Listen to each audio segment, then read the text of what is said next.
Hello art friends. Today we are going to be painting with watercolors. So I'm starting with a super light drawing of my subject. You can see my inspiration picture in the top, and I want to draw as light as I possibly can and fill my entire page. So the same with any paint, you can mix watercolors.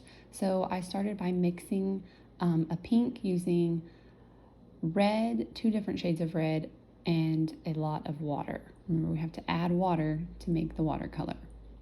So each time that I get more color, I dip my brush into my water bowl. When I'm painting, I'm going to start by painting the background, and I'm going to go around my pencil lines without going over them. Once I cover them up, I'm not going to be able to erase those, and I want to erase them so you don't see them. So you can use different size brushes to do that and to get into all the little nooks and crannies. And here I am adding another layer just to give it a little bit of depth and dark color. So then I'm going to start on the main subject of my watercolor painting. And when you're painting watercolor, you want to skip around, so no two areas are wet at the same time. So first you erase your pencil lines, and then you paint with watercolor and let it dry. Then you're going to move on to the next section. If you want to make things darker, you let it dry a little bit and then add another layer. You want to make sure that you have a variety of shades. So I'm using different shades of green as I go around and do the different leaves of this cactus. So I'm going to speed this up a little and paint super fast. I always keep a handy sheet of paper next to me so I can test out my colors on the side before I actually paint them on. So now I'm going to let that one in the back. All of the leaves are wet or damp, so I don't want those to bleed into each other. So I'm going to leave that last leaf in the background, and I'm going to start painting the little blooms. I'm mixing some red and purple with water to paint in the blooms. And again, I'm skipping around so that I'm not painting any two wet areas at the same time. Erase the pencil marks and just keep painting.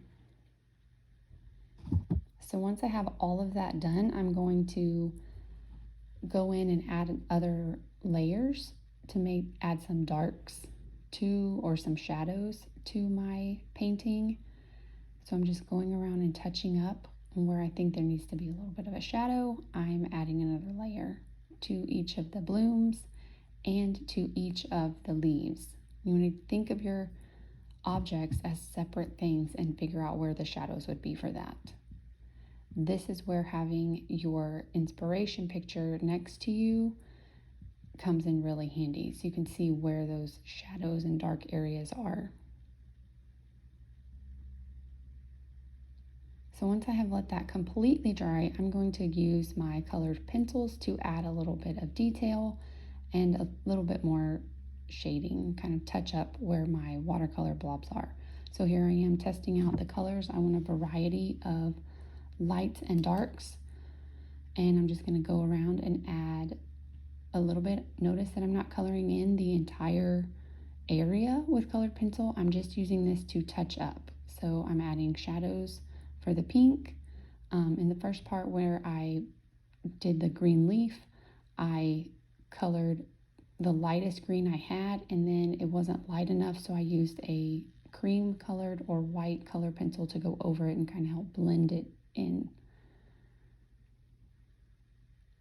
So I'll just go around each of the leaves, adding some more shadow, and I'm blending the dark color with a little bit of medium color so that it's not super noticeable. I don't want an outline.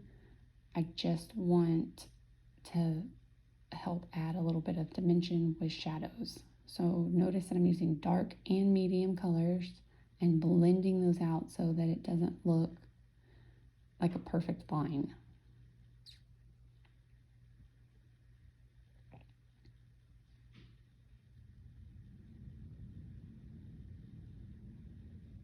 So I'm going to do that to all of my leaves.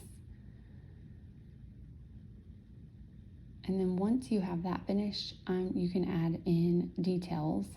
So I'm going to be adding in the dark brown. Remember, there's not a whole lot of straight black found in nature. So I'm using the darkest brown I have and the darkest green I have to make the little dots on the cactus. I didn't have my inspiration picture. I was just winging it, so I got a little carried away on some of the dots. So I made them kind of irregular circles, and then I went back with a dark color and added shadows around some of them. And then later I went and added a white highlight around the other side with a jelly roll pen. And there you have it.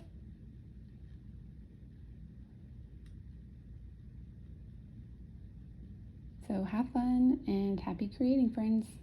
Here is the final piece.